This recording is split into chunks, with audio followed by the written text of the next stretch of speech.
There you are, and here I am. And there are the Tennessee Titans. And the Georgia Bulldogs.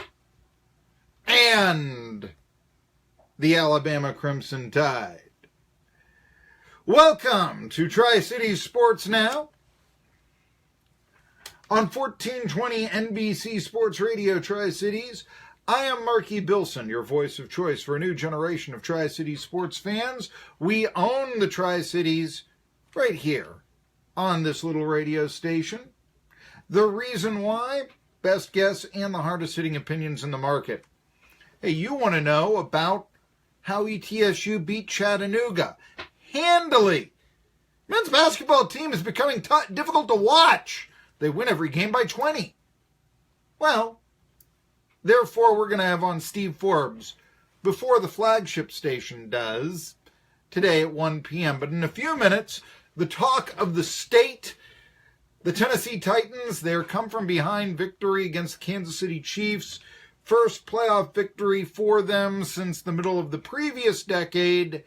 A long time coming for a team that I think at one point was probably the most anonymous in the NFL in recent years. Well, admittedly, everybody thinks that they're going to Foxborough this weekend for a Saturday night primetime game to get their heads chopped off. But a statement made. Another slow step, if you will. Another step, not even a slow step. Another step in becoming a championship caliber football team. Does Marcus Mariota have a way to go? Yes. But at the end of the day, he completes that wonderful touchdown pass, in traffic to win the ball game and leads the team back from an 18-point deficit. We have on today's show not only that, but lots and lots of Tennessee Volunteers news. We've got Hall of Fame news. John Gruden, the man everybody wanted to coach the Vols. Well, not everybody, but a lot of people. I think he's going to become the coach of the Raiders, primarily because of the clamoring by Tennessee fans that thought that, wouldn't it be great if John Gruden was our coach? And that made a guy who was out of coaching for 9 years into a viable coaching candidate again. Remember, when the Raiders went to the Super Bowl back in 2002, Super Bowl 37, I think it was, it's Bill Callahan who was their coach. Gruden was over in Tampa Bay. But the idea is that he's had the most success. So after one bad year, Jack Del Rio, after one good year for Del Rio, is out. And Gruden is back in, maybe because of the clamoring of Tennessee fans. I think that's the case. Of course, we are on Facebook Live. And the big story today, however, a national champion is going to be crowned somewhere around midnight in college football. We have what we wanted, the college football playoff. It's no longer, who will the polls say, oh, good, Georgia Tech got half a national title along with Colorado. It's no longer that way. It's no longer even the BCS where, you twice had to split the national title. Still, there will be one and only one champion. Of course, it will very likely be that the champion of the nation is not the champion of the SEC. I don't have a problem with that. The champion of the nation is based on the entire season. The champion of the SEC is not. It's based on what you do in the SEC. Now, let me tell you some things. I'm feeling pretty good. I'm feeling like a sheer genius. Because I told you on this show on Friday that the Titans, Falcons, Jaguars, and Saints would all win, and they did. Who was praising the Saints and said, one last run with Breeze. Of course, maybe that'll last one more year. He's got another year on his contract. But that's why, the Coons and the Adrian Petersons, although that didn't work out, were signed by the Saints this year. Build the veteran team around the veteran quarterback. As it turned out, the youth served the Saints this year, as it always must. And Drew Brees was carried to his second life A 12-5 record after 7-9 last year, and now a chance to play in the NFC Championship game. I told you about that beginning of the year when other people were picking the Saints for last. Who told you at the start of the year Georgia's going to go 12-0? All right, they won 11-1. Who told you that? Yeah, that was me. And so they're 12-1 now. Essentially, that's what I thought they would be at the end of the SEC title game anyway. So, hey, I think that my strong statement carries weight. The reason I thought Georgia would be 12-1 after 13 games, though, and 12-0 after a regular season of, well, beating everybody they played, let's face it, I did not expect Auburn to be as good as they were this year. I'll admit that. Nor did I really think Notre Dame would be as good as they were last year. They were 4-8 a year ago. Going to Notre Dame, going to play a 4-8 team on the road, yeah, I think that Chubb and Michelle can handle that. And they did, even if it was by a point. But I did think that Alabama would beat Georgia. Who picks against Alabama, for crying out loud, in the SEC title game at the beginning of the year? So instead of the SEC championship game, I think it'll be the national championship game. Yeah, this is Marky's monologue, and I'm going to tell you who's going to win a national championship game tonight. I got Alabama over the Bulldogs. In my opinion, though, Georgia will take over the SEC in future seasons. Look, you heard the end of the top of the hour sportscast. You know, Bill Belichick, one-word answer, surly with the media. Who was his defensive coordinator in 1999 or 1995? It was Nick Saban. Who's the surliest press conference in college football? Why, it's Nick Saban. And recruits can't be too receptive of that after a while, especially when there are so many other options available right in the same conference. Saban isn't getting any younger. The state of Georgia, not Alabama, the state of Georgia, had 29 players drafted into the National Football League this past season. Most of any other state. Most of any state. Georgia, more than Florida, more than California, more than Texas, Ohio, Pennsylvania, or any other state you may choose. Georgia. That's impressive. So this is why I think that the Bulldogs are going to take over the SEC in future years. On top of all that, Georgia currently has the top-rated recruiting class according to Rivals. Kirby Smart is learning what he was taught by Saban, only without the Belichick sourness. And that can go a long way in the future, folks. But contemporarily, at least for tonight, the defense of Alabama will likely be too much for Georgia to handle. Georgia offense is largely one-dimensional. Nick Chubb and Sony Michel. They carry the ball. Now, I realize that Jake Fromm has thrown 23 touchdown passes and is hardly chopped liver. In fact, he's a comer. But he's yet to throw 30 passes in a game. Even when Georgia trailed Oklahoma last week by 17 points, he threw his season high. He threw 29 passes. Of course, Chubb and Michel were breaking off some long runs against the porous Oklahoma defense. I hate to say the porous Oklahoma defense. I like their defensive coordinator, Mike Stoops. However, it's the Big 12. It's the land of the porous defense. What's that, 52-45? Yeah, that's about par for the course, I guess, in a game featuring a Big 12 team, right? Even without overtime. And in fact, it went double overtime. Alabama, meanwhile, whole year, has never allowed any team to rush for 200 yards in a game. Not one. In fact, no team in a single game has averaged more than 3.6 yards a rush. 4 yards a rush, that's considered doing good. 3.6. That's it.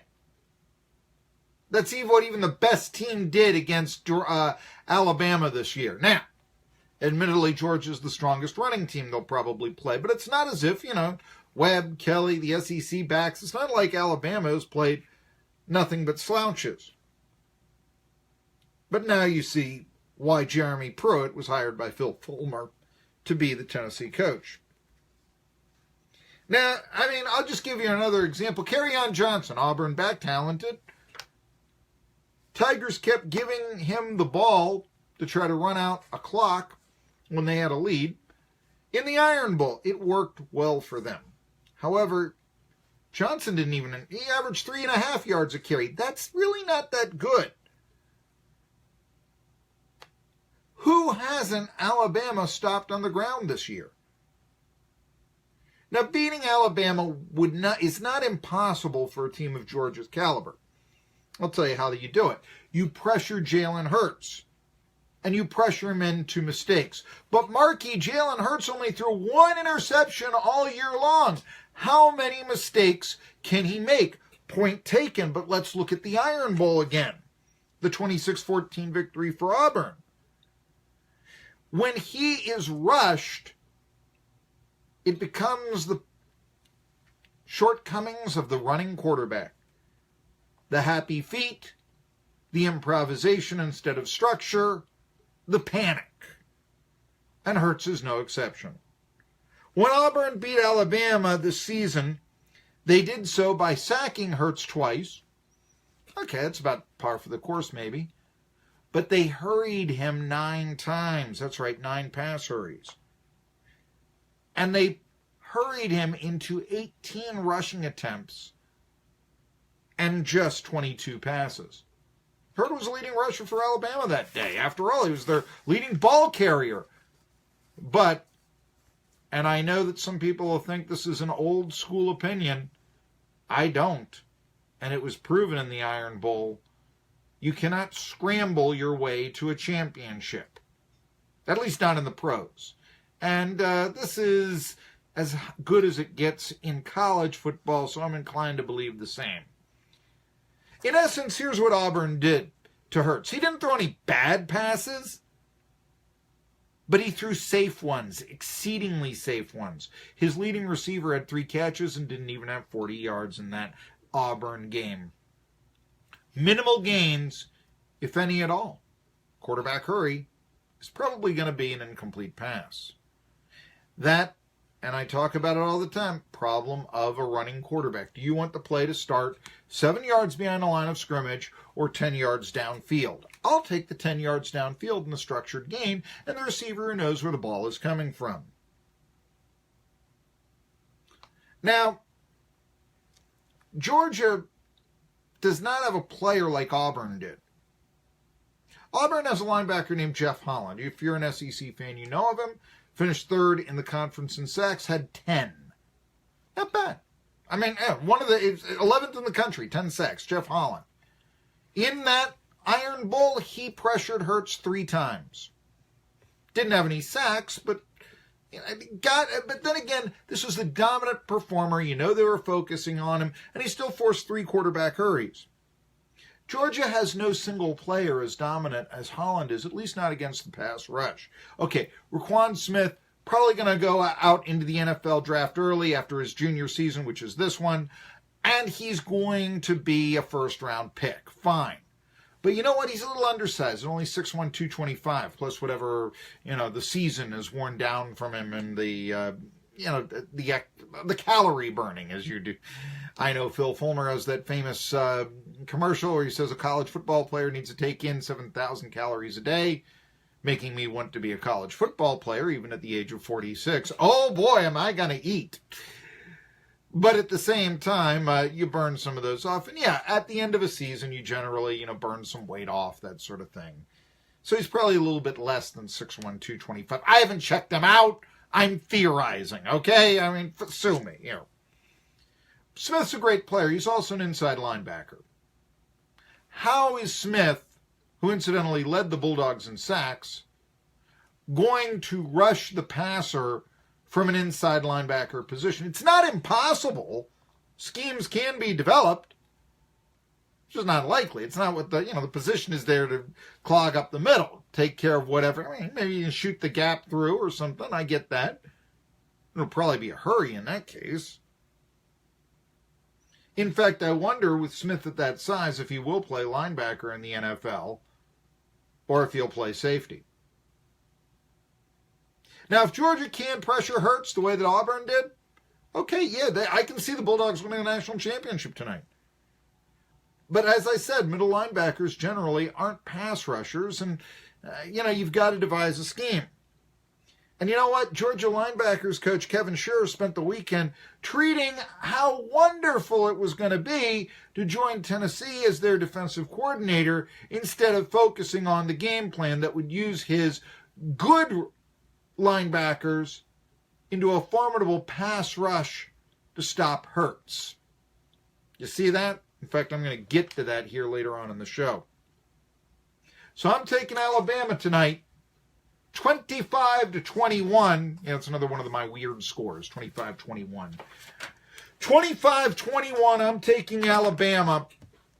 And I am going to, Saban wins his 6th national championship, 5th at Alabama. What's his legacy going to be?